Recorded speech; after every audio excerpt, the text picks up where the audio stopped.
धार्मिक हैं, अरे बहुत अच्छे आदमी हैं, लोग भले ही कहते हैं वो गलत है, लेकिन वो तो बहुत अच्छे आदमी हैं। तो कंस ने उसी तरह से वसुदेव का विवाह देवकी के साथ निश्चित किया और विवाह में बहुत धूमधाम से खर्च किया, बहुत दहेज दिया, जय जयकार होने लगी। देखो कंस महाराज कितने दयालु हैं, सगी बहन नहीं है फिर भी कितना प्रेम है, कितना जोरदार विवाह कर रहे हैं। कंस बड़ा खुश हो गया कि देखो यार अच्छा असर हो रहा है जनता में, रोने लगा बहन की विदाई में। अरे महाराज तो बहुत दयालु हैं, ऊपर से ही कठोर दिखते हैं, अंदर तो नारियल की तरह बिल्कुल एकदम कोमल जल हृदय, कोमल हृदय है, बाहर से जरूर कठोर दिखते हैं, लोग सोचते हैं बड़ा अत्याचार करते हैं। तो ऐसी सारी बातें छुप जाए करके कंस बड़ा प्रसन्न कि चलो अच्छा असर हो रहा है। तो सारथी से बोला नहीं भाई तुम उतरो, हम खुद ही अपनी बहन को हाँ छोड़ने जाएंगे। तो खुद ही अपनी बहन का रथ हाँक कर ले चलने लगा। तो और प्रसन्न लोग, अरे देखो वो ध्यान नहीं है इतने बड़े राजा, देखो सारथी का काम करके अपने बहन बहनियों का रथ हाँक के पहुंचाने जा रहे हैं। वाह महाराज तो बड़े जय जयकार होने लगे। अब एक पार्टी का जब कुछ नाटक करती है तो दूसरी पार्टी उसकी पोल खोलती है, पोल खोलने में लग जाती है।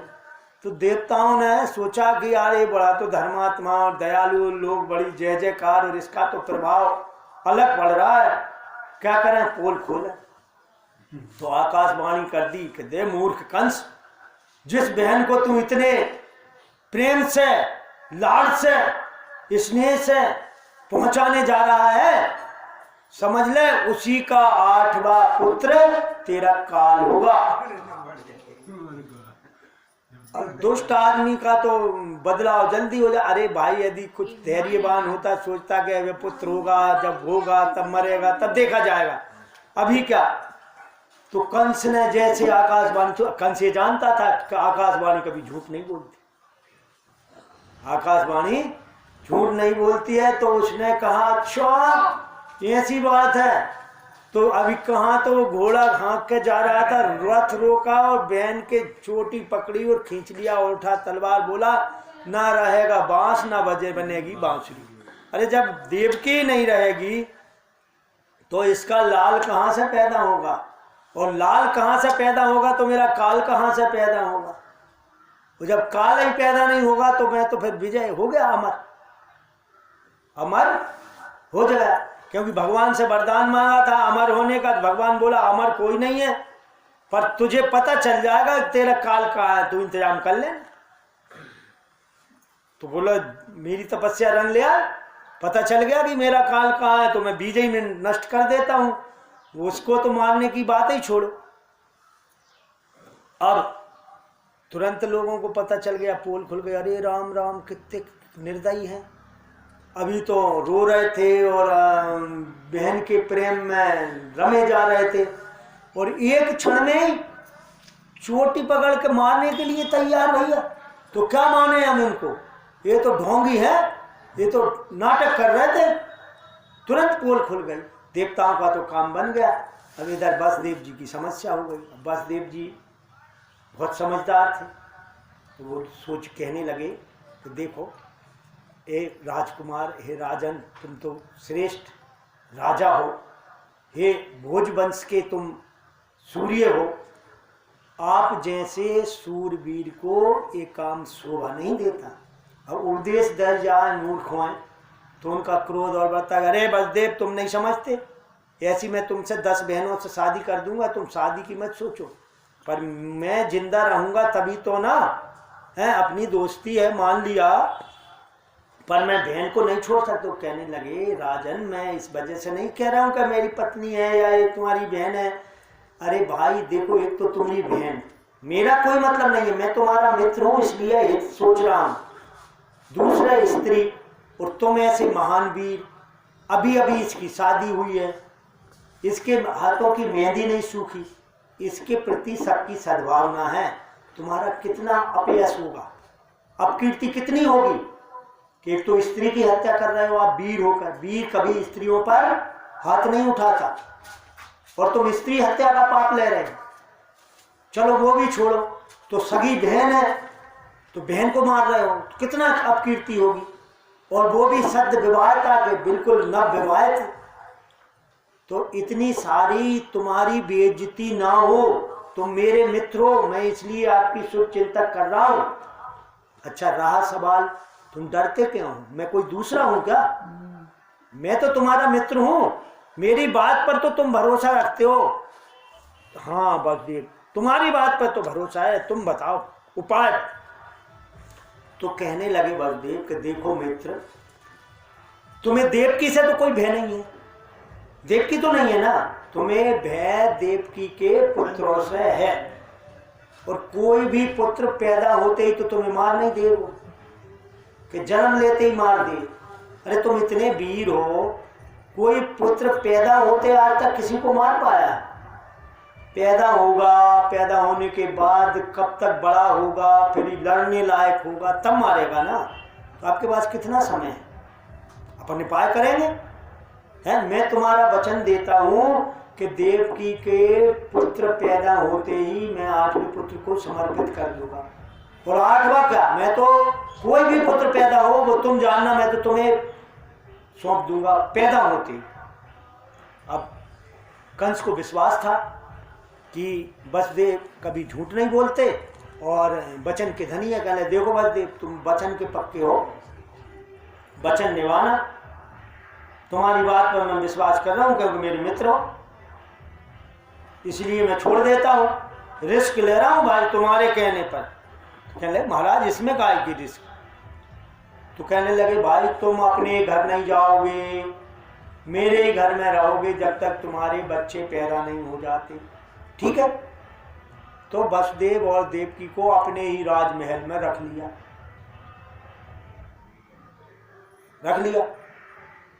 अब धीरे धीरे समय बीता, कंस के अत्याचार बढ़ रहे। अब कंस के अत्याचार बढ़े जा रहे हैं, देवता परेशान हैं, भगवान आ ही नहीं रहे। नारद जी ने सोचा कि यार कंस क्या करेगा। धीरे धीरे वसुदेव जी के पास की कृपा, वो साथ रहते, देवकी गर्भवती हुई और पहली संतान देवकी को हुई। देवकी को जैसे ही पहली संतान हुई, वसुदेव जी तो वचन के पक्के थे। देवकी को बड़ा कष्ट हुआ, परंतु देवकी ने अपने पति की वचन रचना को मानने के लिए, क्योंकि कंस के महल में है, चारों तरफ सुरक्षा है, कहीं जा तो सकते नहीं हैं, अभी नहीं देंगे तो वचन भी झूठा होगा और कंस मार तो देगा, दुष्ट तो है।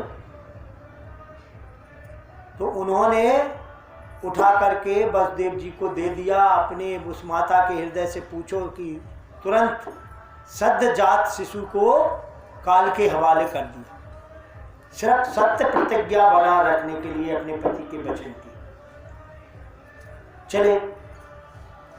चलने के लिए चलो दे दिया, गए वसुदेव लेकर के और कंस को उस बच्चे को सौंप दिया।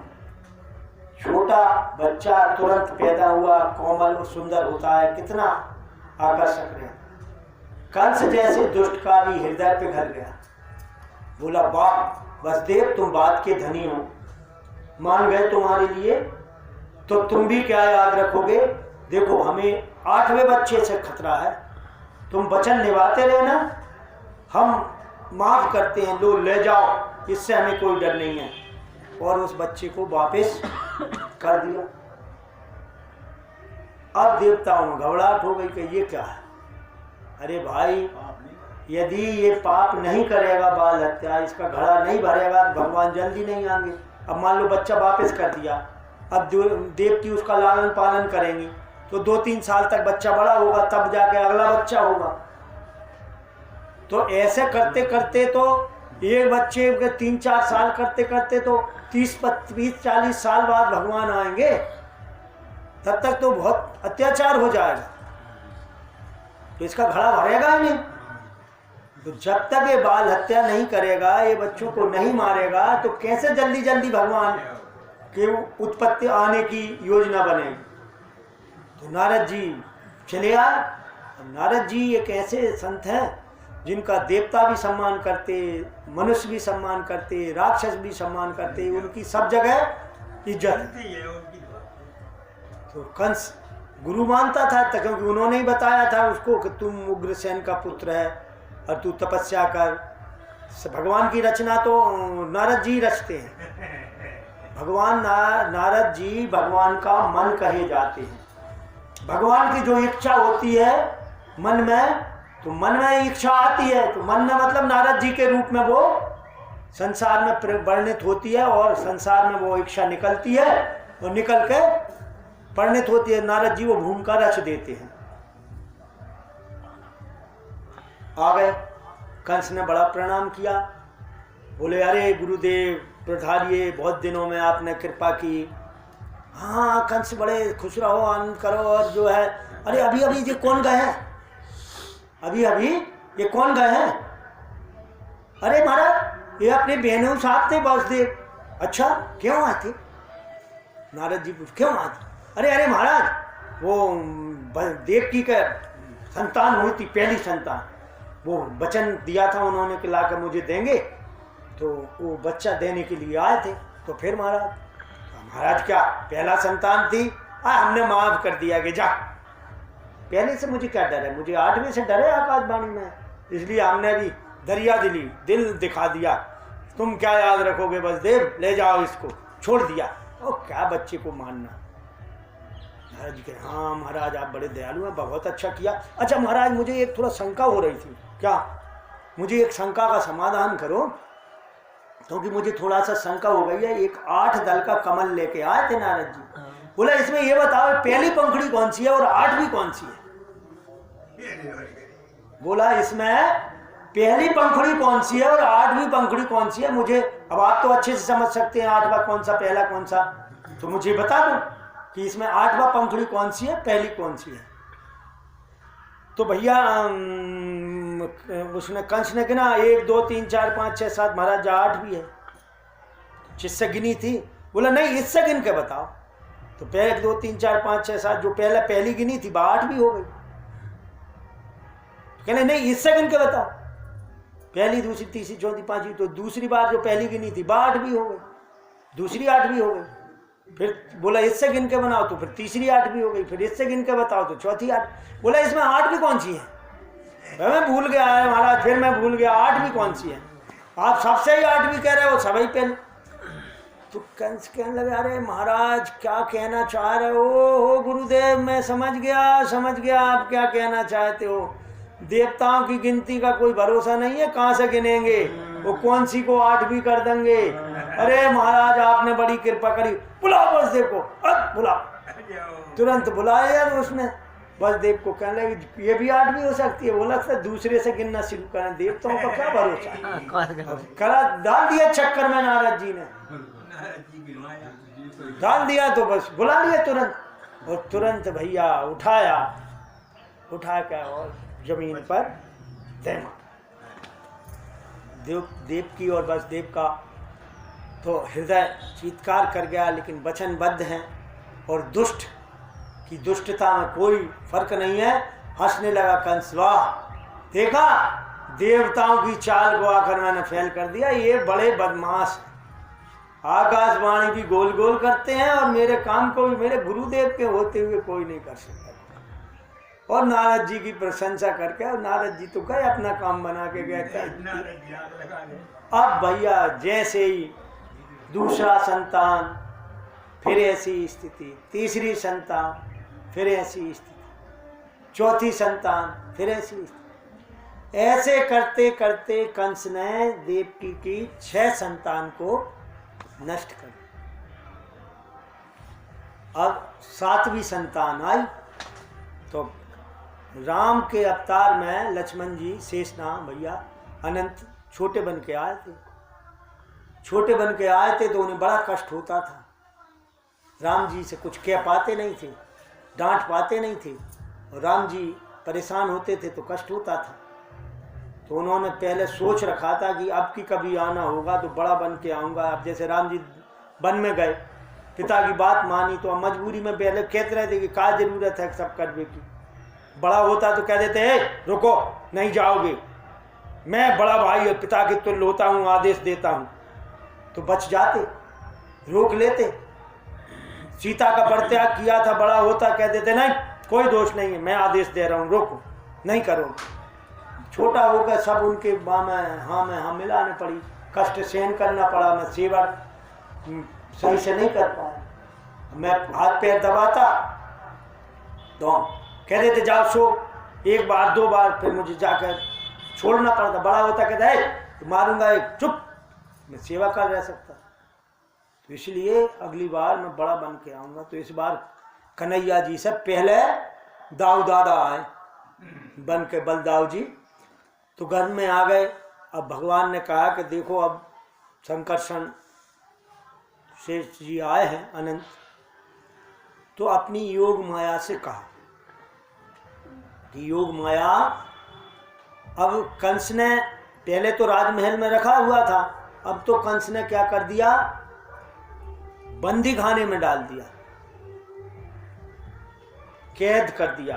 पहले राजमहल में स्वतंत्रता से अपने महल में रखा था सैनिक लगा के, अब बंदी खाने में काल कोठरी में डाल दिया कि भाई कहीं अब जैसे जैसे समय नजदीक आ रहा है गड़बड़ ना हो जाए। तो 7वें गर्भ के समय में बंदी खाने में डाल दिया कि हिलडुल ना पाए कहीं। तो भगवान ने अपनी योग माया से कहा कि अनंत है, इनका आकर्षण करके संकर्षण करके गर्भ को आप रोहिणी के गर्भ में स्थापित कर दो। योग माया कहने लगी महाराज हम क्या करेंगे? कहने लगे तुम जाना, मैं देवकी के गर्भ से अवतार लूंगा, तुम यशोदा के गर्भ से अवतार लेना, और फिर कंस तुम्हें फेंकेगा तो तुम योग माया बन के रहना और विंध्यावासिनी बन जाना। कलयुग में तुम मेरी जो सेवा कर रही हो, कलयुग में उसके प्रभाव से आपकी बड़ी कीर्ति होगी। लोग तुम्हें दुर्गा मैया और विंध्यवासिनी मैया और कात्यायनी मैया करके पूछेंगे। तो जो विंध्यवासिनी है भगवान की, कृष्ण की बहन है, विंध्याचल में माता विंध्यवासिनी। योग माया भगवान की जो नंद की यशोदा की पुत्री बन के पैदा हुई थी, वो माता है भगवान के वरदान स्वरूप। इसलिए माँ भगवती की कृपा से मन कामना पूरी होती है, बहुत प्रभाव है विंध्यवासिनी मैया का। तो योग माया ने भगवान के आज्ञा से समय को स्तंभित करके उस गर्भ को रोहिणी के गर्भ में स्थापित कर दिया। रोहिणी गर्भवती हो गई। इधर लोगों को लगा कंस ने देवकी को बहुत सताया है, इसलिए गर्भपात हो गया, गर्भ हरण हो गया। कंस और चौकन्ना हो गया। अब तो हथकड़ी और बेड़ियां भी डलवा दी। हथकड़ी बेड़ी डाल के और बढ़िया से बंदी बखाने में रख दिया भगवान ने कंस को, भगवान के माता पिता को, और चारों तरफ पहरेदारी लगी, विकट पहरेदारी। दिन रात भगवान के भजन में मग्न है।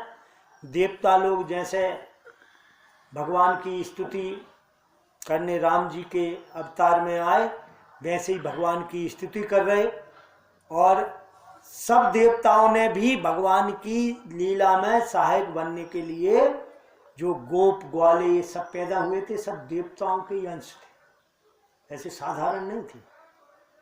क्या होता है, कोई नाटक मंडली होती है ना, जितने स्टैंडर्ड की नाटक मंडली होती है स्तर की, उसके पात्र भी उतने ही स्तर के होते हैं।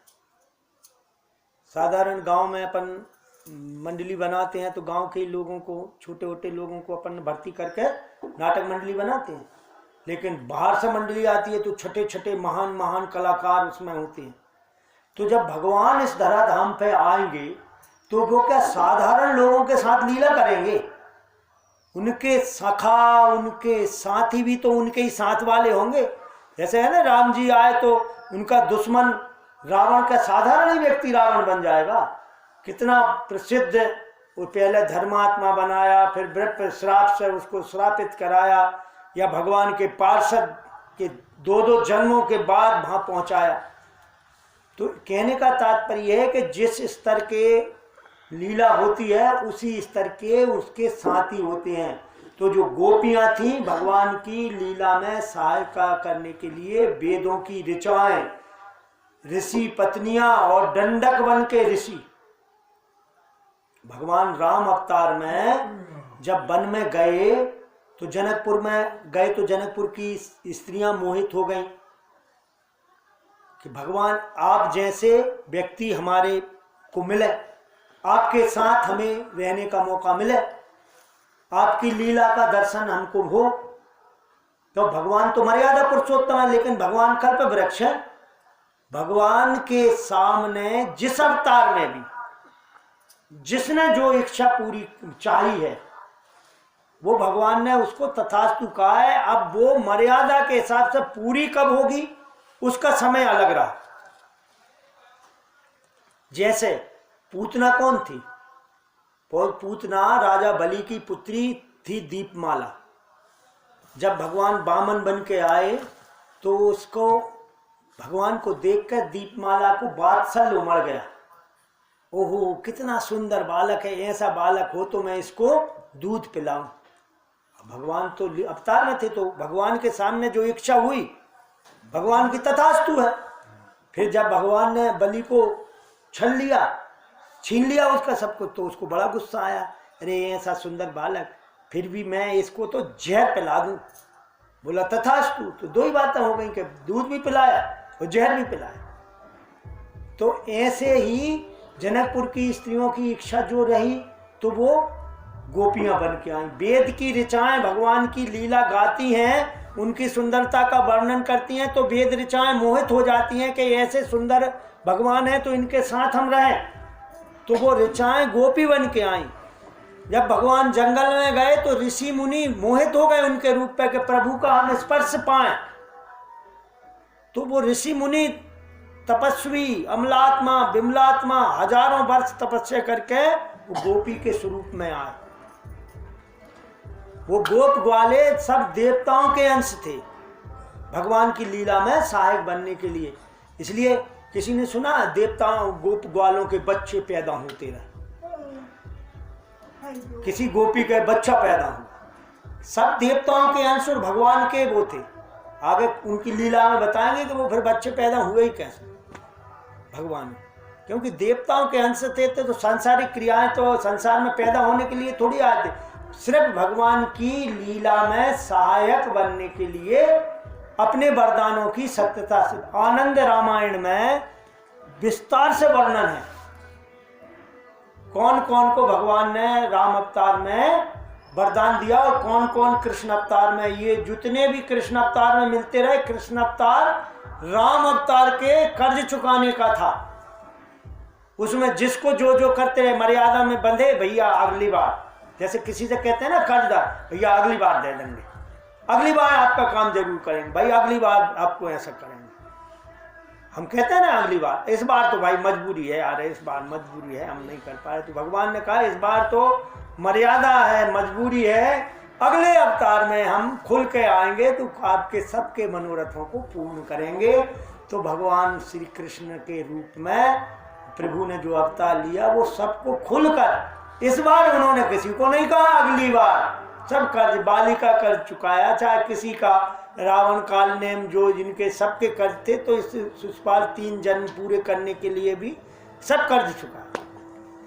इस निमित्त से लिया तो शाम को कन्हैया जी आएंगे ठंडी में, वो तो रात वाले रात में ही आएंगे, तो दिन में दोपहरिया में क्यों लाएं। कितना हो गया? 2 बजे। बोलिए वृंदावन बिहारी लाल की जय, भक्त वत्सल भगवान